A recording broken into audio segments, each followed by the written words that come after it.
Arlen Specter in for a huge fight in Pennsylvania. Here is his closing argument ad featuring a president you may know. I want to say a few things about Arlen Specter. He came to fight for the working men and women of Pennsylvania. And Arlen Specter cast the deciding vote in favor of a Recovery Act that has helped pull us back from the brink. Because you know he's going to fight for you regardless of what the politics are. I'm Arlen Specter, and I approve this message. I love you, and I love Arlen Specter. That makes two presidents who are now in campaign ads in Pennsylvania in that race. Karen Tumulty now joins us for our post-politics segment of the program. Thank you for being here, Karen. Let's start with the Specter race. The trend lines are pretty clear on this, and we can show some of the polls here. The Quinnipiac poll that we saw, this was a 20-point race a month ago, and it has just been closing fast since then. Other polls show Sestak maybe a little bit ahead. What has happened in these closing weeks? Well, one thing is that Joe Sestak, who was sitting on something like $5 million, has started spending some of that on the air and has had a particularly devastating ad that ties Arlen Specter to George Bush. I think another thing that has happened, though, is this overall national mood that has, as you talked about earlier, that has just completely soured for anybody who's an incumbent. I've been talking about this a couple days this week because I'm semi-obsessed with this. The White House recruited Arlen Specter across the aisle and promised, Joe Biden worked that and promised they were going to be there for him. And yet, yeah, Biden's been there and they're letting, the president's image be used in this ad. But we don't see this sort of, full assault going from the White House to save Arlen Specter. Yeah, part of the deal was that they were going to support him in the primary and that they were going to try to clear the primary field for him. The problem was nobody told Joe Sestak that. Actually, they did tell Joe Sestak that. He didn't listen. But, how much the president could help him at this point, is unclear. Certainly, Senator Martha Coakley didn't find that the last-minute visit by the president helped her much.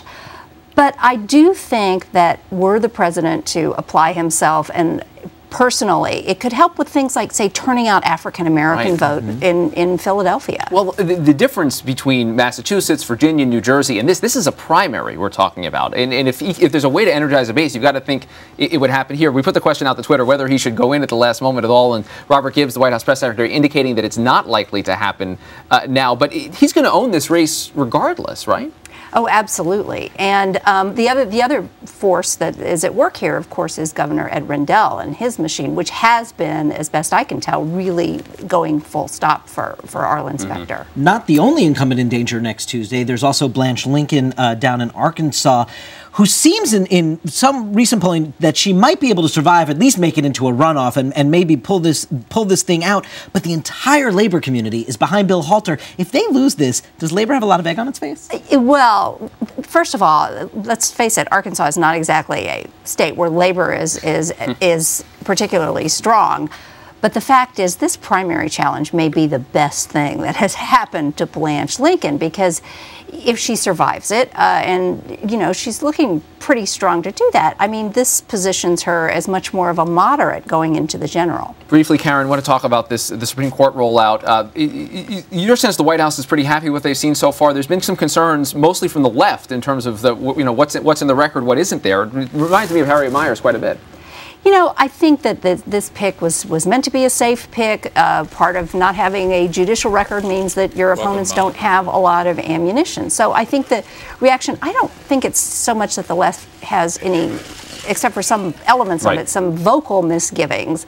But they're not as enthused maybe as they might have been. But I think at this point the White House is pretty darn happy with the way this is working. It's primarily that executive privilege stuff that I think the left seems to be organizing to get Democratic senators to press her on in the hearings. That specifically, but I think the larger issue was maybe the sense on the left that this was kind of a missed opportunity to get a sort of full-throated liberal voice. They get theirs. We're ours because we're winning these things. Karen Tumulty from the Washington Post. Post-Politics, thanks for being here. Thank you. Thank you so much, Karen. That does it for this edition of Top Line. Be sure to click us on again tomorrow. And until then, it's twitter.com/TheNote. Let us know what you think. Should he go? I mean, at this point, you got to think there's some bounce that comes out of showing up in the last second.